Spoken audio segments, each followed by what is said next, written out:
New reaction this morning to the latest accusation of sexual misconduct by President Trump. Writer E. Jean Carroll describing what she says happened in a Bergdorf Goodman dressing room 23 years ago to MSNBC's Lawrence O'Donnell.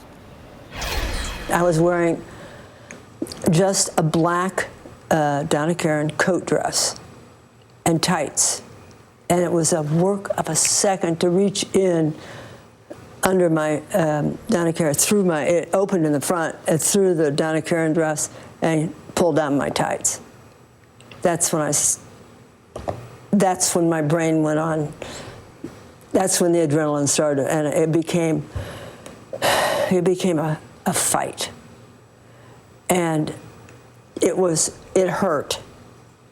And it was against my will.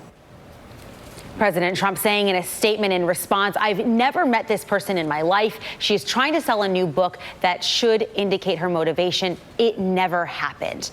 Carroll provided New York Magazine with this photo showing her with Donald and Ivana Trump in the late 80s. And a friend of Carroll's confirmed NBC News that Carroll told her about this alleged attack the next day. Joining me now is Democratic strategist Antoine Seawright, former senior advisor to Hillary Clinton's campaign in South Carolina, and Boston Herald radio host Adriana Cohen, a nationally syndicated columnist. Welcome to you both this morning. Adriana, first to you. Do you believe Carroll's account of what happened here?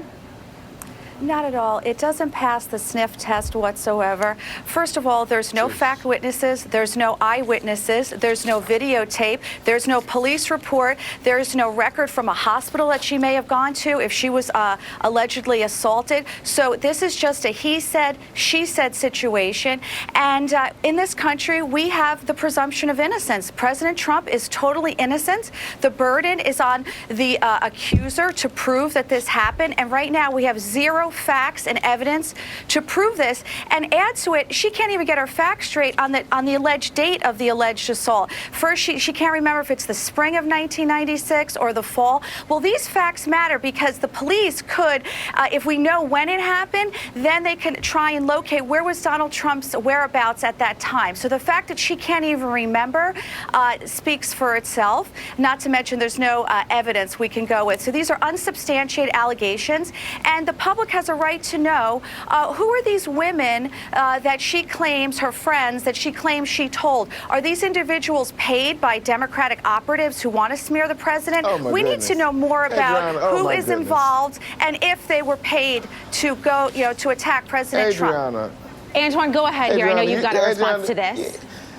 Yeah, this is a sad display of what everyday women go through in this country on a regular basis. Look, we know that Donald Trump has a history of these type issues or allegations popping up against him. I do agree that we should always operate under the idea of innocent until proven guilty. But however, this will serve as an additional page in the catalog of allegations against Donald Trump. Unfortunately for you, Adriana, you sound like so many other people in this country, which is part of the reason why so many women do not come forward right away, which is part of the reason why we have so many people struggling and living with so much pain of their past, because automatically we assume that this is made up, it's not true, and they're doing this for attention. And I just think we have to slow down and look at the facts, and let's gather some information first before we rush to a conclusion. Antoine, now this is at least the 16th allegation against the President of the United States. And I want to go back and review some tape here about what Carroll said she took away from the Access Hollywood tape and that aftermath. Let's have a listen right now. He's a powerful man. He takes what he wants. That's the thing. And the American voters liked it because that was a referendum. Are they going to vote for a sexual harasser? Yes, they are. So because his power is so great that it doesn't matter. All right, so let's take a look. The Democratic presidential candidates are going to be speaking in South Carolina today.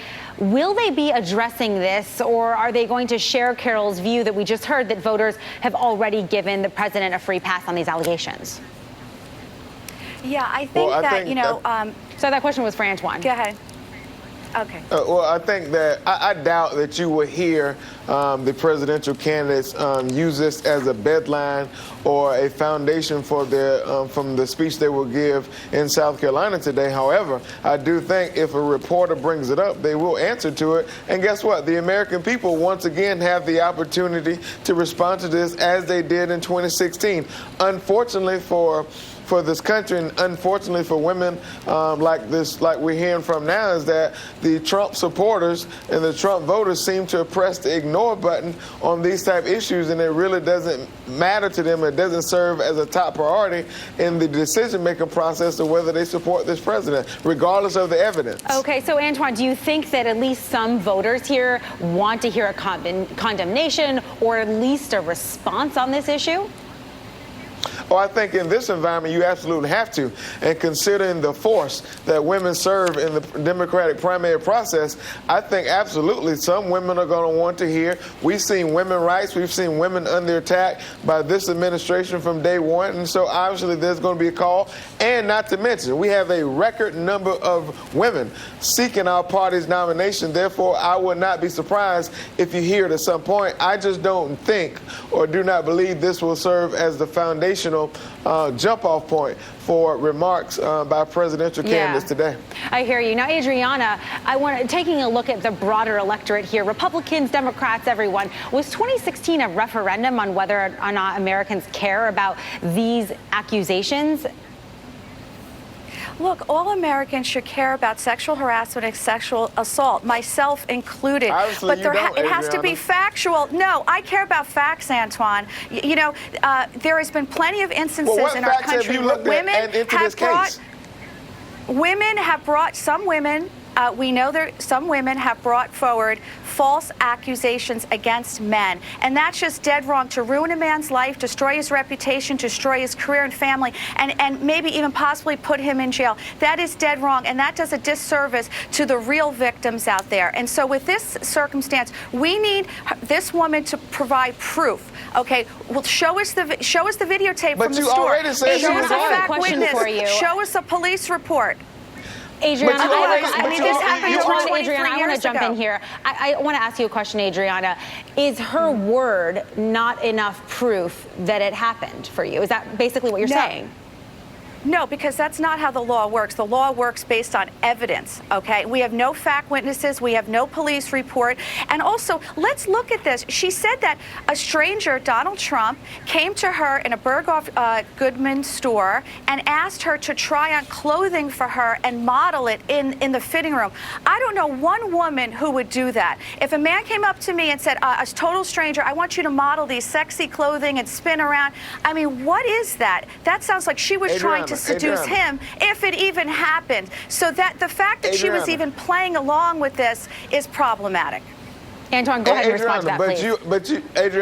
But you also said, but Donald Trump also said he did not know this person. We later know, or we now know, there's photo proof that he did know her. What we do also know about this president, he will lie.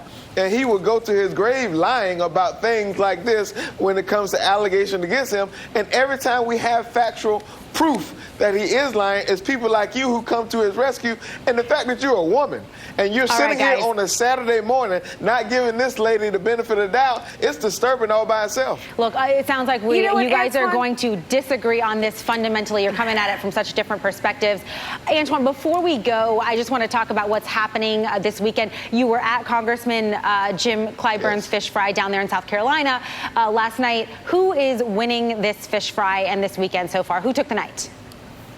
Well, I think South Carolina is winning this fish fry and winning the battle so far. Look, I've said from day one that the road to heaven.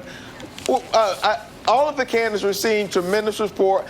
They had their supporters there. But I would be lying to you if I did not say that Elizabeth Warren enjoyed love and affection last night. So did Bernie Sanders, so did Andrew Yang, and so did Joe Biden. So there were a number of candidates who felt the South Carolina love and affection. But the ball game will be today when they have more time on the stage at our party's convention to lay out their vision for the voters in South Carolina.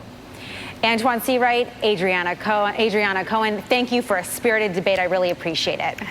Thank you. Thanks for having me. ICE crackdown, the president's plan to deport